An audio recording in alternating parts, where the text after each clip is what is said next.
Thank you, Pat. It's a great opportunity to be able to address you. I was sorry that I'm late. I was out at a Colorado Council of the Arts. It's a governor's council making a presentation out there. It was the first time in 8 years that a governor had attended the governor's Colorado Council of the Arts presentation.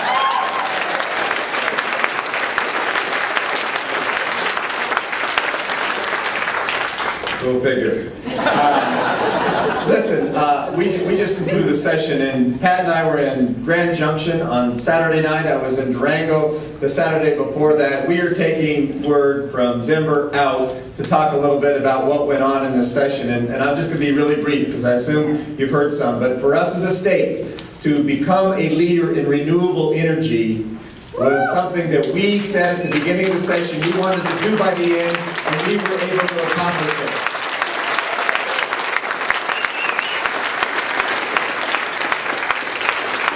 There were some really exciting things that went on in the area of renewable energy and the renewable portfolio standard to have doubled that and to see the kinds of things we did to build out transmission. And we're really fortunate to have been able to work with a legislature that is gifted and visionary and understands where we need to go as a state. We believe that this energy economy and the use of oil and coal and gas, that's something that's going to continue, but we also said we want to remake the commission, because we don't think it should be industry directed and it should be led by industry. We said, what about public health and environment and wildlife? And in this legislative session we did something people told us going in we would never do. We shifted the makeup of that commission so it will be dominated by people outside of the industry who will pay attention to the issues the citizens of this state elected us to pay attention to: their health, our air, our water, our environment, wildlife, our ocean patterns. Those kinds of things that we need to pay attention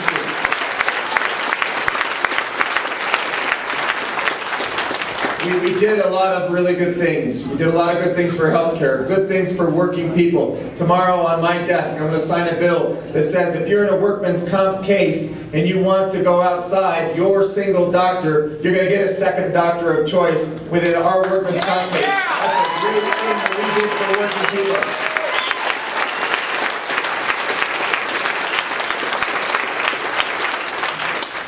But I would say, out of all the things we did, it's hard to prioritize and say which was best. I'll tell you what was toughest.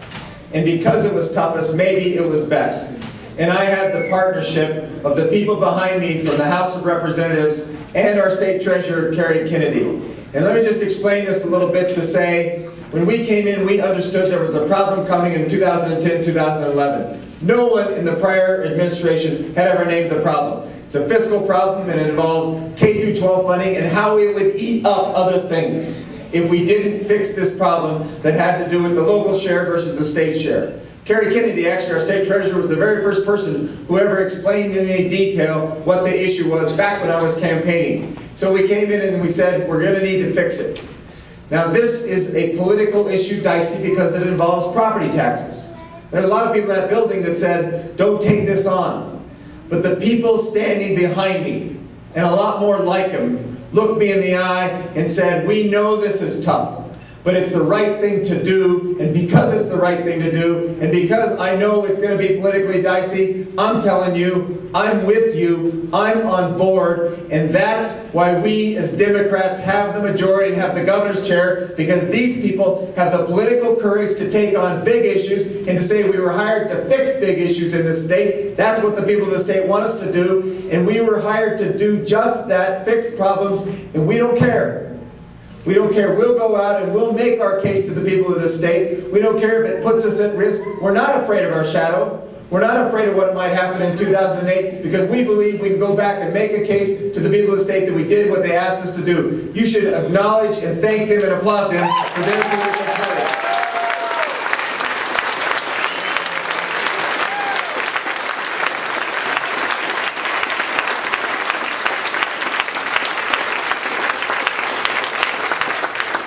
Just to conclude, because what this did, it protects K-12 funding and our ability to fund it, but it also protects these other parts of the budget. Higher education and human services are examples of big cuts after the recession. Because of the problem that we fixed, we really have the ability to do things with respect to building out our funding for higher education and human services and not cut it, right? So there's a major newspaper in the southern part of the state that hasn't agreed with much that I've said or done. It says in an editorial yesterday that by doing this, fixing this problem, this K-12 issue, this mill levy stabilization, they said it'll divert money to other pet projects. The day we in this state call higher education and human services pet projects, we are all lost. We are all lost.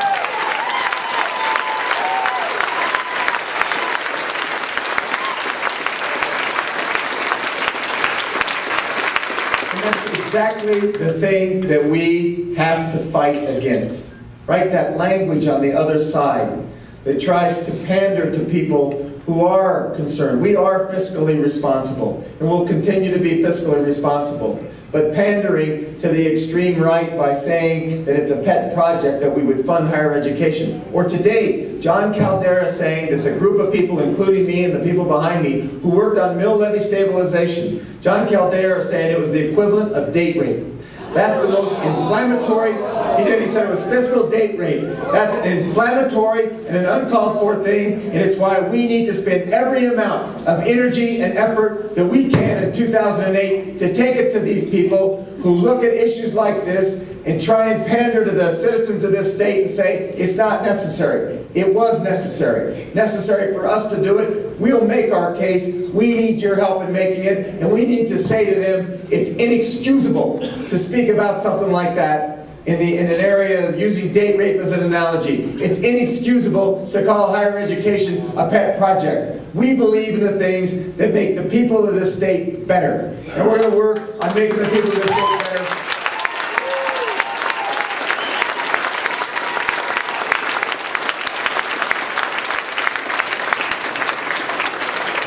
So we thank you, and we thank you for your help, and we thank you, Governor Dean, for putting the spotlight on Colorado in 2008 for the convention. We are really excited about this. We thank you for your leadership. Your talk tonight demonstrated that we believe you're thinking about this the same way we're thinking about it in Colorado, the same way the people of Montana and Wyoming and Kansas and Oklahoma and Arizona and New Mexico were thinking about it when they took Republican governors, ousted them, and put Democrats in their place. We fixed Congress.